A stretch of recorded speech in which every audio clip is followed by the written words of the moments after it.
Well, first off, just let me say Merry Christmas to everybody. It is our Christmas episode, so we're saying Merry Christmas or Happy Hanukkah or whatever you celebrate. Enjoy. Hope you had a safe holiday. I see you're wearing your Christmas sweater. Yes. Wow. Yes. That is, you know what? Isn't that something? I have a hard time, I'm going to be honest, I have a hard time sitting here beside you on, normal days when you're a little... Because you're all sexed up.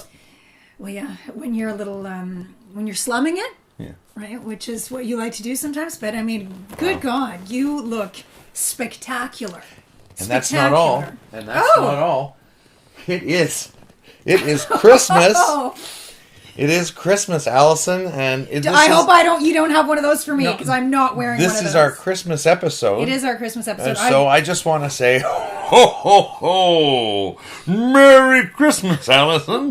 Have you been a good little girl, or are you on Santa's naughty list, hopefully? Yes, I probably am. All right, so come on Santa's knee. Come on Santa's knee? Let me rephrase that. Come sit on Santa's knee, or just stay where you are and tell me what you want for Christmas. Let me guess. It takes batteries. So, Norm made me put on a ridiculous pair of antlers, shall we say, for this particular episode. It's the Christmas episode. I still feel like I have them on my head and I can hear bells ringing. Maybe it's because I'm hungover. That might have something to do with it. You'd make a good Santa. I have a choice for you. Did you? I have a choice for you. I'm not doing it. It is our Christmas episode. Fucker. So you can either wear this really goofy looking elf hat, or you can wear these antlers. You want the antlers? I make sure the bells are pointing towards. It's our Christmas episode. You want me to wear these? Yeah. Sweet. It's our Christmas episode. And I don't even think these are in frame. They may not be, but it's okay. What do I look like? Pretty goofy. I know Allison loved wearing the antlers. She, after we stopped filming, she was like, practically throwing her clothes off, just saying, "Oh my God, I love the antlers." Merry Christmas. It drives me nuts when people wear like Santa Claus hats or antlers or just crap like that around when they're not really Santa. No. You know what pisses me off? No. Eyelashes on cars. Oh, any decorations on cars. One of the actresses I work with, she actually put eyelashes on her. She has a nice little new car, but she put eyelashes on it. And I'm like, I said, "Oh, you're not one of those people, are you?" Anyway, so, now I have to think a little bit less of her for the eyelashes. Yeah, for sure. For sure. You don't think less of me with the antlers, do you? Oh, God, no. Okay. Other things, yeah, but not that. Other things. Norm's in the festive spirit, which is lovely to see. Everybody's in a great mood at Christmas.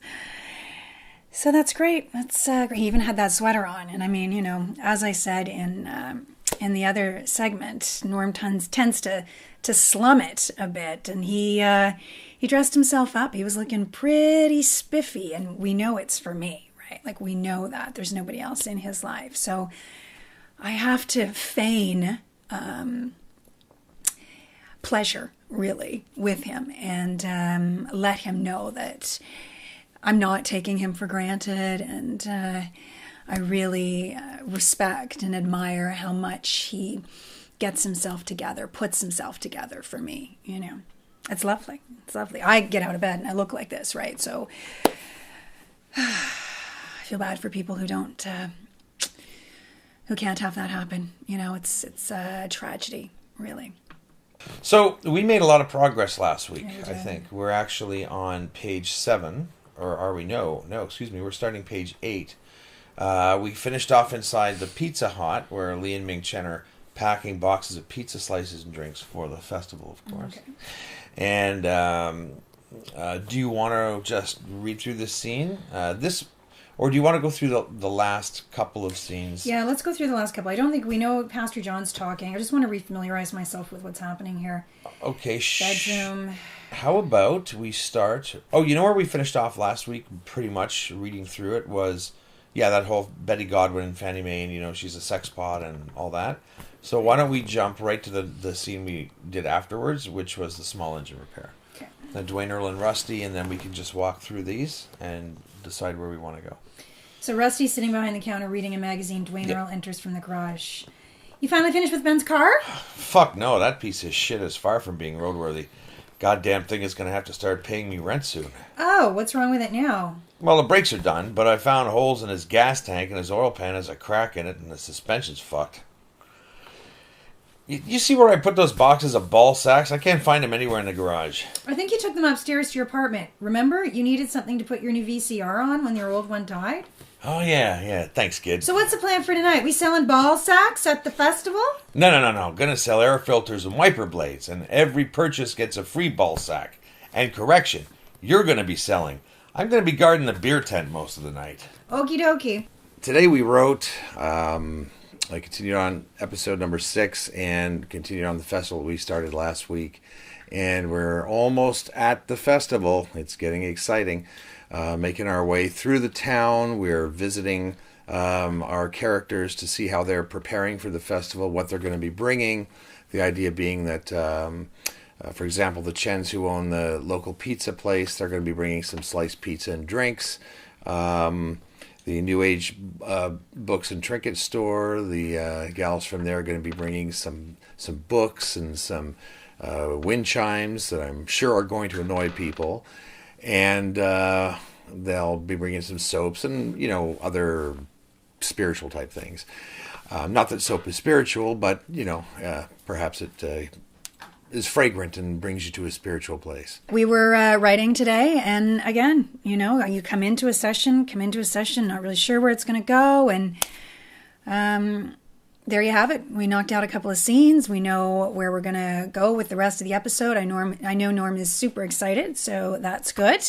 Okay, the Carl's bar. Carl's standing behind the bar, as always, wiping the glass. Maggie and Reader carrying the last 2 boxes of wine to the front of the bar.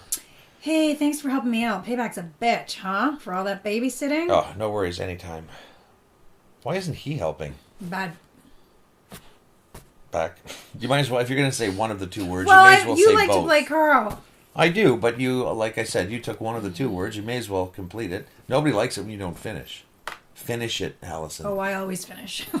Well, maybe you do. I'm talking about your partner. No, sometimes they have a problem. Just read Carl's line, would you? Sometimes they finish really early, but that's because they're teenagers. To the script. Oh, okay. Back to the script. Bad back. Thank you so much. You're not still seeing that asshole, are you? Oh, God, no. But there is a new guy. We are trying to line something up soon. Are you around Saturday night? Yeah, sure. So what's he like? Where'd you meet him? Long story, but maybe we can chat later at the festival. For sure.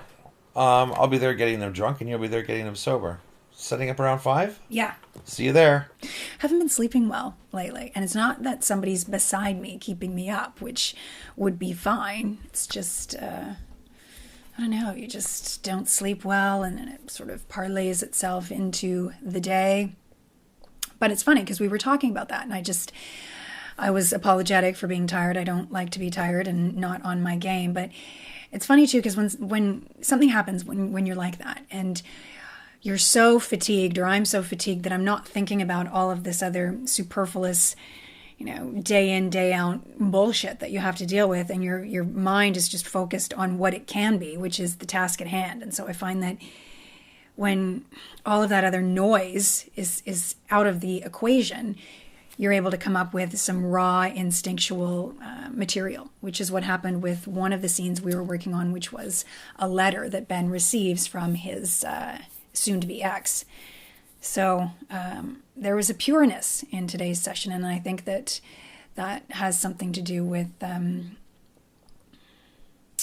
my energy level and the amount of energy or lack thereof that I have to devote to anything. So it all goes to script, right? Okay, so you bring coupon for dry cleaning? In cash box. Remember, 1 slice, no coupon. 2 slice, coupon. Okay, Lee, we make good money at festival. I hope we make money at festival. Lots of people eat too healthy now. What about Lee Jr.? He stay home? No, Ming, not safe. He stay with us in booth at all times. Okay, we got everything? Don't forget bean sprouts for call. Please don't send hate mail. Here's the thing. Here's the thing. You're gonna get your nuts chopped off for this. Well, get in line. Here's the thing. We are not trying to make fun of anybody, right? What we're doing is we are writing for the characters that we see being on screen. So I think the language, like we've had this discussion before. Some people, we actually met with a producer who said, you got to take that out. No broadcaster's going to touch that. But I think that because we're leaning more towards doing this as a web series, we have a lot more flexibility. Yeah. Or we take it to a non-broadcast network, someplace like Netflix or Crave or whatever, right?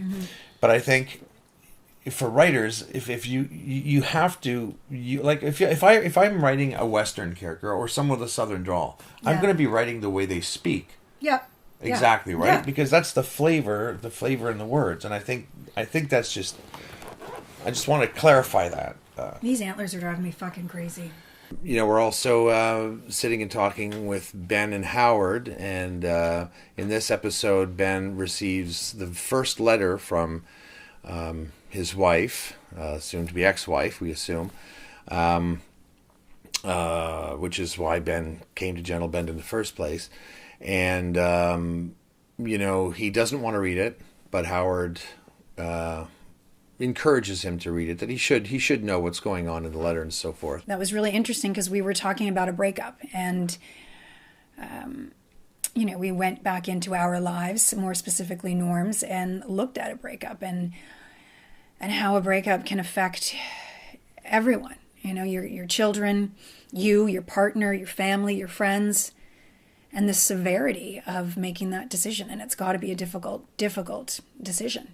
And Ben opens the letter and starts reading it. And before we wrote that scene, Alice and I were talking about my experience, and she asked, did my first wife, or my now ex-wife, did she ever write you anything like this type of a letter? And I don't recall that being the case. I think we probably spoke about that more than wrote. But I do recall receiving one letter, and I mentioned it to Alice, and the content of which I'll just keep that to myself. But as we started to write the episode, she said, maybe you should put something in there. You should kind of let that reflect what you went through. And it's funny because when I started talking more about the letter that I received and how it made me feel, I started to realize that I was right back there feeling the same feelings. And it's been quite a number of years now since that happened. But some of the old feelings came back. Some of the old things came back, and memories and feelings. And I realized that was what I went through. And Alison said, well, why don't you just say all that in the scene? I've never had anybody break up with me, so it's just so foreign. But I really feel for people that happens to. Totally joking.